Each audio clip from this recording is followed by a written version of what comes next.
Might we say praise the Lord? If you're here with your mother this morning, I want you to reach out and touch her. If you're sitting here this morning near your mother, I want you to reach out and touch her. Do you know what a gift that is? It's to be able to reach out and literally touch her. For you see, many of us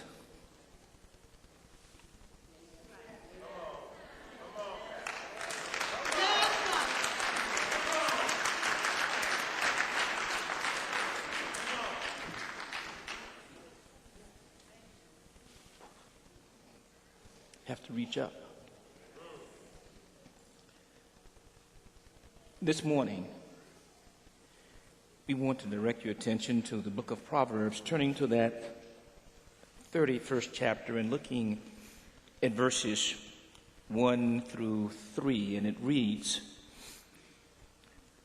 "The words of King Lemuel, the utterances which his mother taught him. What, my son, and what son of my womb? And what son of my vows?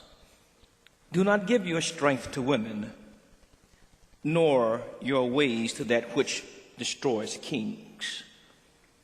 But I want to focus just on that first verse where it reads, "The words of King Lemuel, the utterances which his mother taught him." And for a subject this morning, as the Lord gives me strength, I would like to share with you from the subject what my mama taught me. What my mama taught me. Of all the world's greatest sages, thinkers, and partakers of wisdom, mothers must rank among the most influential and the most persuasive. Beginning with the moment that you emerge from her body, your life is shapen and formed by what she teaches you or by the lack thereof. When asked by his teacher to write in his little spiral notebook, "What did your mother teach me?" one little boy wrote down some things like this. Number one, my mama taught me logic when she said, "If you fall off of that swing and break your neck, I'm going to kill you." Number two, my mother taught me medicine. She said, "If you don't stop crossing your eyes, they're going to stick that way." Number three, he said, my mother taught me how to meet a challenge when she said, "What were you thinking when you did that? Answer me when I'm talking to you, and don't you talk back." Number four, my mother taught me humor when she said, "When that lawnmower you keep playing with cuts off your toes, don't you come running back to me." Number five, she taught me about anticipation when she said, "You just wait until your father gets home." And number six, she taught me about receiving when she said, "You're going to get it when I get you home." And then lastly, he said, my mother taught me about justice when she said, "One of these days, you will have children of your own, and I pray to God that they are just like you."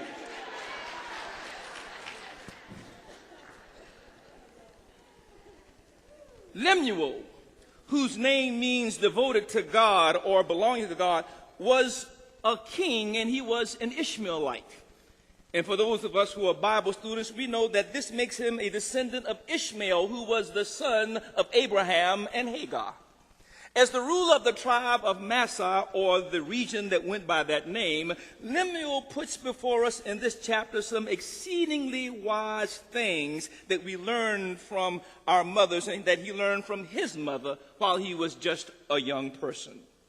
They are the sorts of things that every loving mother passes on to her children. the kinds of things that will benefit them, that will bless them, and that will do them well if they would but obey them and follow them all the days of their lives. Like this king's mother. Mothers of today are still the first teachers and can be the most effective teacher in the lives of their children. Some of you know that. Mothers who, long after they have completed their life's journey on the face of this earth, still shape our lives because they cared enough and loved enough to teach us while they were still with us. This is why I feel honored. This is why I feel so special today to share with you what my 4'9" mama taught me while she was still in this world. Well, the first thing my mama taught me were some choice 4-letter words. Yes, she did. I don't know why you seem so shocked to hear that, because in this over-the-top, in-your-face, confrontational society of ours, 4-letter words are flowing off of the lips from the youngest to the oldest. You come under a barrage of them every time you go to a movie, every time you turn to a particular radio station. Even if you look at TV past the family viewing hour, you will hear 4-letter word after 4-letter word after 4-letter word. Some of these words have become such an integral part of our language that they are openly and readily used in public settings. You hear them on the buses. You hear them on the airplanes. You hear them on the trains. And we even use them in mixed company. Folks even use them in front of your mama without hesitation. The young use them. You know, young folks say these 4-letter words, trying to sound older and more mature past their years. And older folk use them also, trying to sound hip and cool and stylish to young folk. There are mothers who do an outstanding job of teaching these kinds of words to their children. But before you go off and say, what kind of mama you're talking about? You see, the kind of 4-letter words that my mama taught me are the kind of 4-letter words you can use in the pulpit with older folk and younger folk. They're the kind of words that if you use them, they will make your life helpful, beneficial, and acceptable to somebody even besides yourself. They're the sort of words that can be used around all people and in all settings. They're the kind of words that will not make prim and proper folks frown or seasoned and saintly folk look at you in disdain. They are the kind of words that really are not too popular to use today. But mamas, you need to teach your children these 4-letter words. You see, the first 4-letter word I learned at home was spelled W-O-R-K, work. Because my mama knew that if I would work, I could have something in life. She taught me and showed me if I would work, then I won't have to steal and connive and take from somebody else.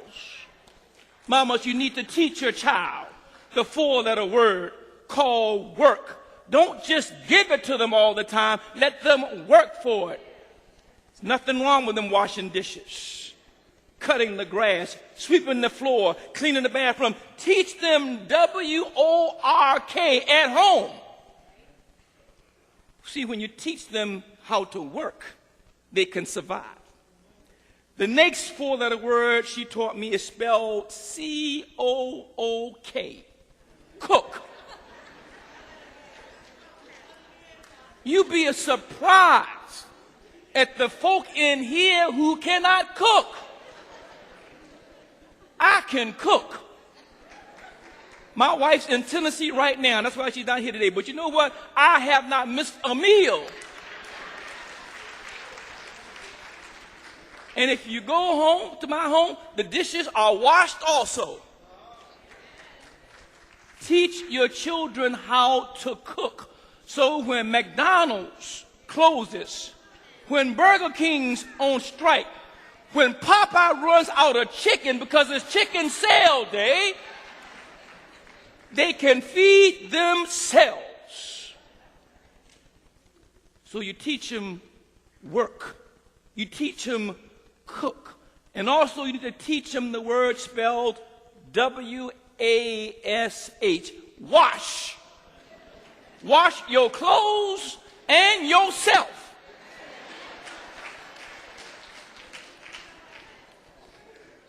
You may be